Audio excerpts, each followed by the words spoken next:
Oh, hey there, it's Late Night Retro. Today we're going to be taking a look at Dragon Fighter. Dragon Fighter is an action sci-fi thriller released in 2003. I was going to watch this movie just for this review and, kind of tie it in there, but then I looked at this review and it said, I caught this movie on Sci-Fi before heading into work. If you've any interest in seeing Dean Cain dive and avoid being enveloped in flames at least a dozen times, this movie is for you. If that doesn't pique your interest, well, I'm afraid you'll wish that you were the one about to be enveloped in flames, because this movie is pretty bad. The acting to begin with is awful, awful, awful. The characters are completely obnoxious, and the dialogue is worse than your typical Z-grade sci-fi movie. Towards the end, the movie began to remind me of The Hollow Man, complete with escape via elevator shaft, except with a dragon, not a naked invisible man. Unlike other similar flicks, however, this one wasn't even awesomely bad. It was just plain bad. Upon reading that review, we threw that idea out the window. However, we have something better in store for you. Today, let's look at the game Dragon Fighter for the Nintendo Entertainment System. Dragon Fighter was published in Japan in 1990 and came to North America in 1992. It was developed by my love interest Natsumi and published by Sofel. Sofel is responsible for publishing Worm, Journey to the Center of the Earth, featuring the hottest NES babe known to weebs across the globe. Shoutouts to my buddy Mentala for turning me on to this fiery hot babe. Well, enough of that and all this dilly-dallying. Let me talk about Dragon Fighter. How this Dragon Fighter came to be is a coming-of-age kind of tale, filled with happiness and despair. Let me tell you what I know. A dragon spirit once looked over a race of people living in Baljing. They were good-hearted, kind people, and the dragon spirit was pleased by them and presented them with a beautiful dragon statue for the center of their town square. Well, while all was fine and dandy, an evil warlock named Zabbaong looked on from Mount Gia.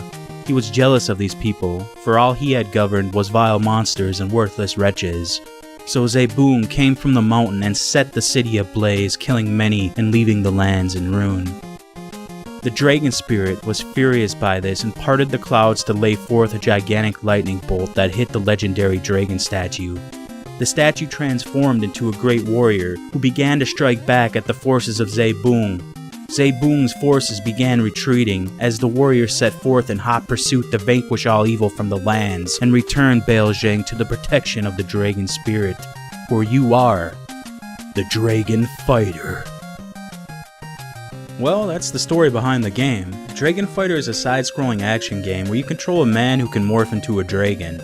Dragon Fighter is a short and sweet kind of game. At first it'll feel a little difficult as you only have 1 life and 3 continues. You will battle your way through only 6 levels, an icy cavern filled with foot soldiers of Mount Gia. They will viciously charge at you as enchanted snowflakes try to lock onto you, bringing forth your peril. Stage 2 is the Cave of No Return. This cave is filled with gigantic worms and mutated centipedes that will direly attack you. Stage 3 is the treacherous cave exit filled with waterfalls and creatures of the deep such as trident-wielding murlocs and mutated fish. The murlocs are some tough cookies and I readily use the power of the dragon on them. Zabbaong's laboratory, stage 4, is filled with creatures of metal.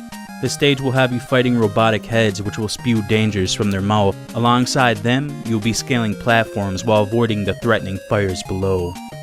Stage 5, the living graveyard, is home to many creatures of the dead.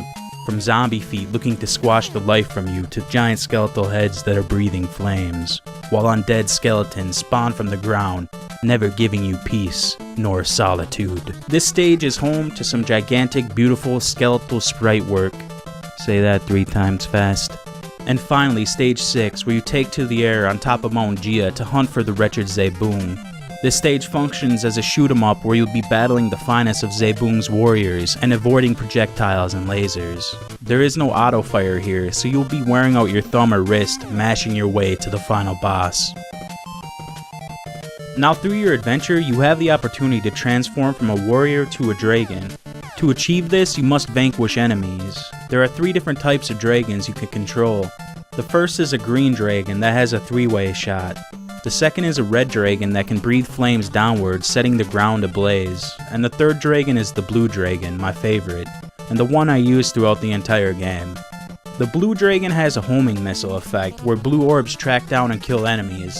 This is particularly useful because while you're in dragon form, you can't turn around, so all your attacks come from the front, but with the homing missiles, it's possible for the attack to go behind you.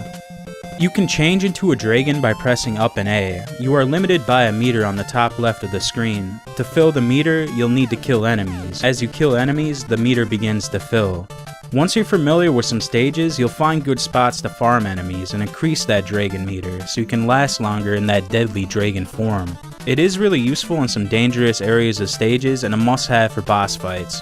If you go into a boss fight with a full dragon meter, from my experience, there's really no way to lose. Besides the dragon, your warrior has a charge attack. By holding down the B button, you'll begin to charge an ability that coincides with the dragon power you have. The charge attack is far more deadly than your regular attack and will bail you out of some tough situations, especially in the graveyard. However, when you kill foes using this attack, you will not gain any bars on your dragon meter, so pick your battles carefully.